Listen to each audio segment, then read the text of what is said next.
Ever imagine taking leadership lessons from, like, a world-renowned chef? I mean, not just the whole teamwork makes the dream work thing, but, like, real actionable insights. From the high-pressure world of haute cuisine. Well, that's what we're diving into today with excerpts from Leading a, a Successful Top Chef Yeah, by Miguel Noguerol. it's a fascinating Right. premise. Miguel, who's a successful tech executive turned leadership coach and a lifelong, by the way, passion for food, Yeah. interviewed Michelin-starred chefs from around the globe. And what he discovered is that the skills it takes to lead a team in a high-stakes kitchen, Yeah. resilience, creativity, the ability to inspire under pressure, Right. those are all surprisingly universal. Totally. And he breaks it down into these really distinct leadership archetypes, He does. each with its own flavor, if you will. Precisely.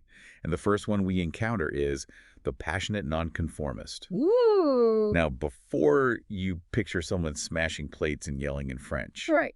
Haha. let's unpack what that really means. Okay. I have to admit, not the first words that come to mind when I think leader, Right. but I'm intrigued. I'm all ears. So these chefs, the ones at the very top of their game, they share this really unique drive. Okay.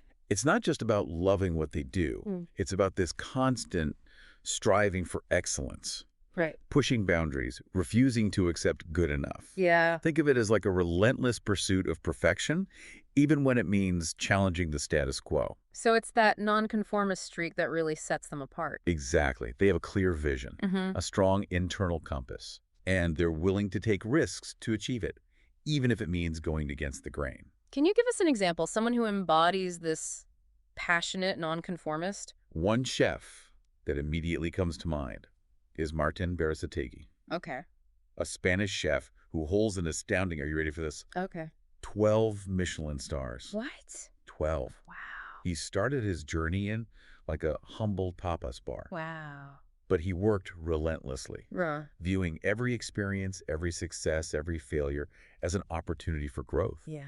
And Berasategui himself once said, and this is a great quote, "You try to make your way with what you have seen, experienced, and if you have talent and work hard, with a lot of sweat, with a lot of perseverance, and with a lot of healthy ambition, well, you are accomplishing things." 12 Michelin stars. I know. That's a testament to his dedication, but also to this idea that, talent alone isn't enough, right? It's not enough. It's that unwavering commitment, that constant striving for improvement that truly sets these leaders apart. Absolutely. And Berasategui embraces lifelong learning, Yeah. constantly absorbing new techniques and ideas, always striving to improve his craft. He sees his career as this ongoing race, Wow. and he's determined to stay ahead of the pack. That makes you wonder, what does it take to cultivate that kind of relentless drive, Right. that always in training mindset? Yeah. And not just in a kitchen, but in any field, right? Well, that's what we're here to uncover. Mm-hmm. And as we dive deeper into the specific competencies Miguel identifies in the book, I think you'll be surprised by how relatable and applicable these chef-led lessons really are. So we're talking about these chefs who are not just talented, but incredibly driven, always pushing themselves further. Makes you wonder what specific skills, what competencies allow them to not only survive, but thrive in those insane high-pressure kitchens. Yeah. And more importantly, can those skills translate to other fields? Like, what can we, Absolutely. take away from this? And one of the most essential competencies Miguel highlights in the book is stress tolerance. Okay. Kitchens are notorious for being pressure cookers. Right. Orders flying in, multiple dishes on the go, demanding customers. Yeah. Yet the best chefs, they don't just manage their own stress, they actually cultivate resilience within their entire team. Okay, so it's like they've mastered the art of staying cool under fire. But how? What's their secret sauce? Well, a lot of chefs use mindfulness techniques, focusing on the present moment, Right. controlling their breathing to stay grounded, even in the midst of chaos. Right. And this is something anyone can apply in their own professional lives. Totally. Like next time you're facing a tight deadline or like a challenging presentation, take a moment, center yourself, focus on your breath, approach the situation with a calm and collected mindset. It's amazing how, such a simple technique can be so powerful. And it's not just about weathering the storm, though, right? Right. It's about harnessing that energy, that pressure to fuel creativity. Precisely. And that brings us to another key competency, innovation and creativity. Okay. In the competitive culinary landscape, staying ahead of the curve requires constant evolution, experimentation, a willingness to take risks. Speaking of risks, the story of Massimo Bottura comes to mind. Another Michelin-starred chef. He's famous for this dish. Oops, I dropped the lemon tart, which was born out of a mistake. Oh, wow. Yeah. A perfect example of finding opportunity in the unexpected. Right. So one of his pastry chefs accidentally dropped the lemon tart. Oh, no. And instead of discarding it, Bottura saw the potential for something new. Wow. So they rebuilt it, intentionally embracing that deconstructed look. Wow. And it became a signature dish. That's amazing. It reminds us that sometimes the greatest innovations come from embracing mistakes, from venturing outside our comfort zones. Right. A good reminder for all of us, no matter what field we're in. But Yeah, innovation thrives on collaboration. it does. And in a fast-paced kitchen environment, communication is key. Oh, absolutely. But it goes beyond just like barking orders. Yeah, exactly. It's about fostering this culture of open communication where everyone feels heard, valued, and empowered to contribute. Right. Miguel actually shares this compelling anecdote about Enrique Olvera, Okay. the chef behind the acclaimed restaurant Pujol in Mexico City. Yeah. He realized he'd unintentionally created this kind of tense, almost joyless work environment Really? because he hadn't considered the impact of his leadership style. So what happened? Did someone forget to add salt or something? Not quite that dramatic. Okay. He noticed his team would listen to music when he wasn't around. Uh-huh.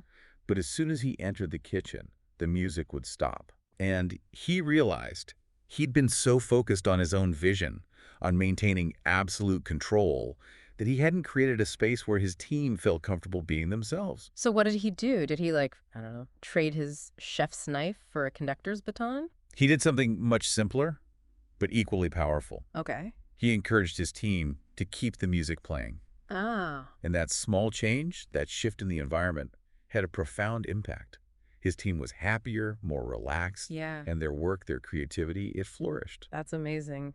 What a powerful reminder that sometimes the smallest changes can have the biggest impact on team morale Right. and performance. It's about creating that sense of psychological safety where everyone feels comfortable sharing ideas, taking risks. Precisely. And that brings us to another key aspect of leadership that Miguel explores in the book: mentorship. It's fascinating how these chefs create this environment where creativity and communication, they can just thrive. But it makes you wonder how they pass on those skills to their team. Yeah. It's not like they can just hand over a recipe and expect like Michelin star results. Exactly. And that's where the trusted coach archetype comes in. Okay. So these chef leaders, they're not just masters of their craft, but they're also dedicated to nurturing the next generation of culinary talent. Right. It's about recognizing that potential and fostering growth through this combination of mentorship and coaching.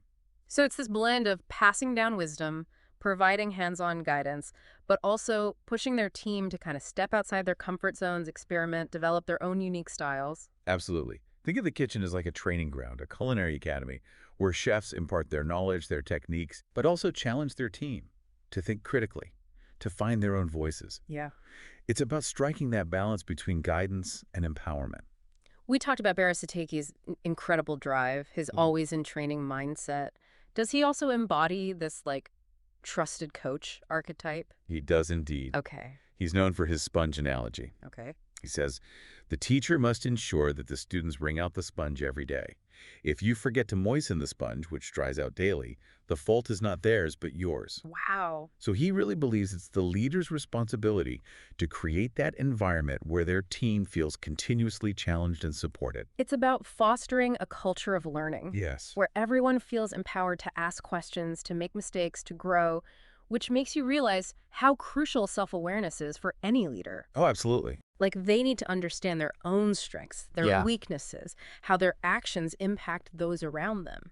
You've hit on a crucial point. Yeah. Miguel dedicates an entire chapter to emotional self-awareness, Okay. highlighting its importance in any leadership role. Right. And these top chefs, they understand that their emotions, their reactions, can have this ripple effect throughout the entire kitchen.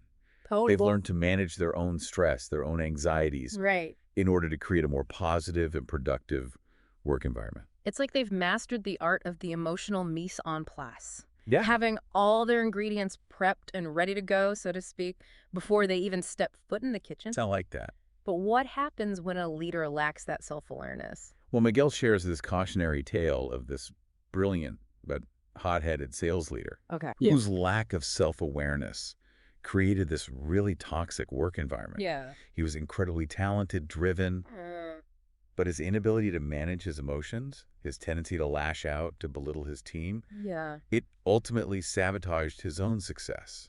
A stark reminder that even with the greatest talent, if you can't manage your own emotions, it can be a recipe for disaster. Precisely. Yeah. It's not just about technical skills or expertise. Right. It's about cultivating that emotional intelligence, Yeah. that ability to understand and manage your impact on others. Yeah. And it's a skill anyone can develop. That's encouraging to hear because it's not like you're born with a certain level of emotional intelligence, right? It's Yeah. something you can cultivate, you can develop over time. Exactly. It's a journey, not a destination. Right. And it starts with self-reflection, with paying attention to your reactions, your triggers, how your behavior impacts those around you. Yeah. Seek feedback from trusted colleagues or mentors, and be open to hearing those different perspectives. It's about being willing to step back from the stove, so to speak, and examine your own approach.